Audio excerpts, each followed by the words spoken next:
conference call. We're ready on your conference call, Commissioner. Thank you. And once again, it's a privilege to give you greetings on this Commissioner's Conference call. Spring is a very busy season of the year, and perhaps one of the most important on the Salvation Army calendar. For you see, it's a time of youth councils and corps reviews and special events. It's a time of the Lenten season when we think of the tragedy of Good Friday and the triumph of Easter Sunday. It's a time for our world services in gathering, when we share the blessings of God with those less fortunate around the world. It is also a time to prepare our hearts and minds for the upcoming Congress 87. During the 1983 Congress, we had one of the most important and exciting series of meetings in the history of the territory. Many of you were there and remember.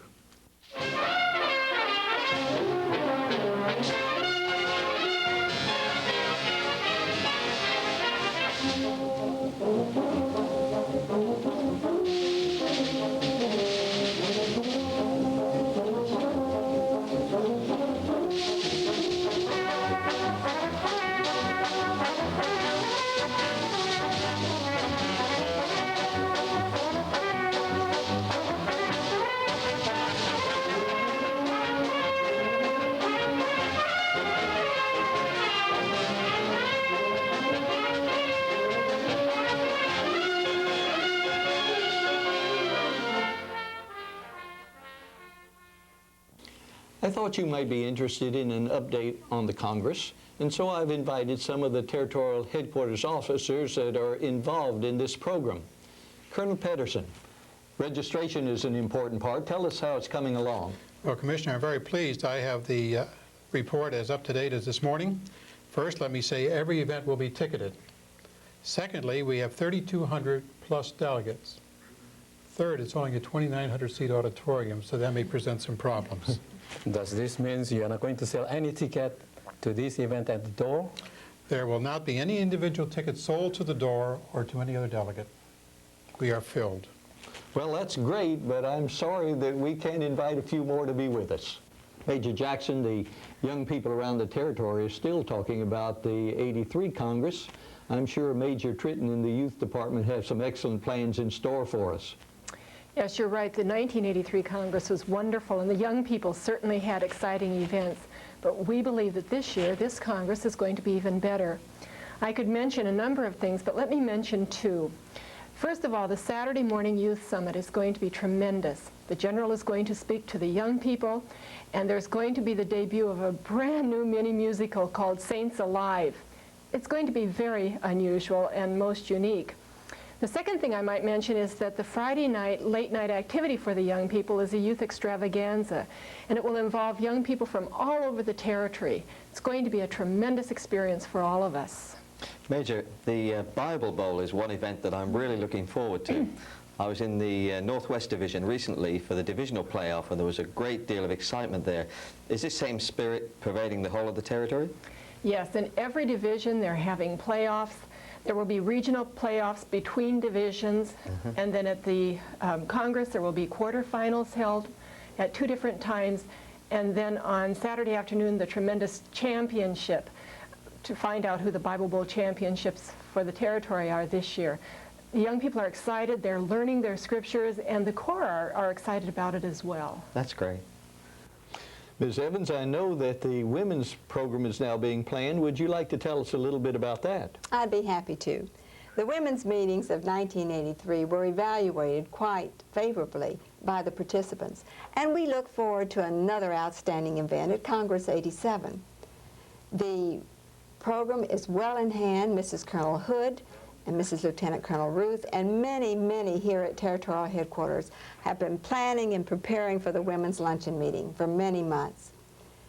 There will be 1,600 ladies gathering at the Pasadena Center on Saturday, June the 13th at 12:30 p.m. for Echoes of Praise. They will thrill to the music of 100 voices under the direction of Ivor and Jeanette Versanko. They will be blessed and challenged by the words of our General. It's going to be an exciting time, and I hope that I can greet many of the women at that time. Colonel Chung, commissioning is always a vital part of any Congress. Tell us what you're planning over that weekend. As you know, Commissioner, we will be having both commencement, where a degree will be awarded, and commissioning.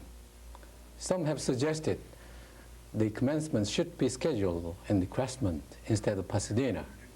I value your viewpoint on this, Commissioner. Well, it seems to me if we're going to have all of the officers, their families, the soldiers already in Pasadena, that it's much easier for us to go to them than to have them travel all the way to Crestmont and then go back. So I would suggest that the commencement be held in Pasadena. That's my thinking too, Commissioner.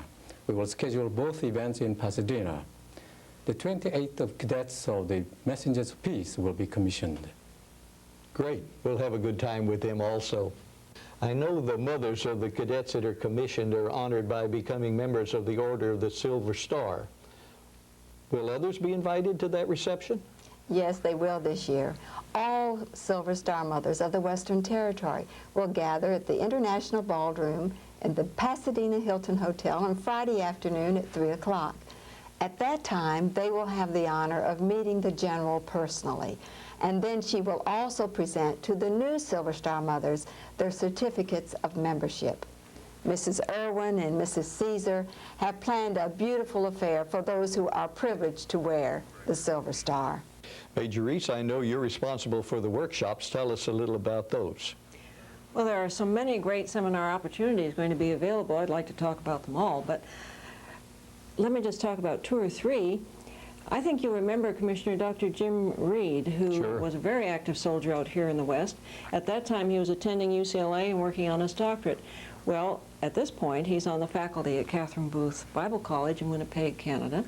He's coming to do a seminar which is going to deal with all those many difficult choices that are being faced today in the field of bioethics. And then for families who are concerned about the pressures that are coming upon them from today's changing values, Donna and Arvona Stillwell from San Jose are going to be doing a workshop which deals with family life today. And I'm sure that the delegates will be glad to know that Captain Bill Pickup, who is well known for his Bible Surely. teaching, is presenting a study concerned with Christ's presence and action in the creation, and on through the scriptures to that final moment of triumph as John discusses it in the Revelation. We're going to call that one the author and finisher. And I'd like to talk about all the rest, but there really isn't time, I suppose. But let me just say that we are going to have seminars in several of the languages spoken in this territory. For instance, Spanish, Korean, Laotian, Chinese. And there will be seminars discussing cross-cultural ministries, vocational interests, church growth and evangelism. And of course, we haven't forgotten the teenage delegates. There will be seminars for them talking about the biblical perspective of self-esteem and how they can best use the spiritual gifts that God has given to them to enhance their service for Him. So I think we have some great opportunities for our delegates. Major, will these workshops be repeated or will they happen only once? Most of them are being repeated morning and afternoon. There will be a few that will only be scheduled for the morning and a few only in the afternoon. That will be clarified on the brochure that's being prepared and which will be going out in just a few weeks. Good. Captain Kamsey, it's obvious that there's going to be some large general sessions. Would you like to tell us a word about them? Certainly would, Commissioner. Let me mention first the welcome meeting on the Friday evening. This is going to be a grand opening in every sense of the word. Each division and command has given us some slides and some information of what's happening in the territory right now so that we can give the General an up-to-date report. Then, of course, there'll be music by the Pasadena Band and Songsters and various soloists. And I can guarantee it's going to be an exciting, very fast-paced program to get the Congress off with a zing. Good, sounds that way. Yes, and then I should also mention that the Musical Glory on Saturday evening, which is going to be presented by the Southern California Division. This is the 5th musical written by the Gowans and Larson team, probably the most exciting, and it'll be spectacular with some refreshing songs and some reminiscing back to our past. and of course a sparkling new interpretation by Barry Frost. Great. Captain Kamsey, I understand there will be a soldiers' meeting. Can you tell us something about that? Yes, the soldiers' meeting will take place on the Saturday morning, and this has been developed in liaison with Turlock. It's truly a soldiers' meeting. It's not a festival or a regular Sunday meeting. It's a soldiers' meeting. Will include things like the soldiers in dialogue with the general, with some questions that have been asked through Divlock. There'll be testimonies. There will be music by the Portland Tabernacle Band and the Phoenix Temple songsters and soloists. And last but not least, of course, the general will address her troops. It obviously is going to be an exciting series of events. Certainly. You will know, of course, that we are so pleased to have with us General Eva Burroughs, our international leader. We asked her what the purpose was concerning a Congress. This is what she said. I think they're important, very important. I see them as being a time for the reinforcement of our convictions. When Salvationists can get together, we have times when we look at the question of holy living, the possibility of really living out our Christian faith in today's world. I think it's a reinforcing time to our faith. I think it's a reinvigorating time when we become, I think, enthused, inspired, and our zeal is quickened. And I think certainly it's a time when our vision of the Salvation Army is widened. I mean, you imagine people coming from some of the small mountain corps and country corps, when they come to these gatherings, they suddenly see the Salvation Army is much bigger than their small corps. And even the people in the bigger corps are made aware of their brothers and sisters who are coming to share with them at Congress time. So I think altogether there's a lot of value. And when I hear that there are also seminars and Bible study courses, and if I could just say, in Australia, where I've worked for the last 4 years, we have a Congress every year. And the last Congress, we had seminars on church growth. We had never had such a fantastic registration from soldiery to study the church growth principles as we did last year. So altogether, it's inspirational, it's educational, and it's enthusing us for the future. It does motivate people. I sense that myself. Bands practice and songsters rehearse, and people begin to explore their own relationships with God, and it has a powerful impact. I think there must be a good time for the spiritual growth and maturing of our soldiery. But I think Congress is also a time to bring in people who are in the warm area of the Corps. That is, they're not soldiers, but maybe their children go to the Sunday school or play in the junior band or go to the Guides and Scouts and so forth. So these people are on what you might call the fringe of the Corps, and they're the kind of people whom you may get to come to Congress, and they're the people to whom we are giving the gospel message, because I've seen many of those fringe people make decisions at Congress where they wouldn't make it in the small Corps, and from that decision at Congress, they then go on to soldiership. So there's also an opportunity to use the Congress time for influencing those people. I don't really like the term fringe.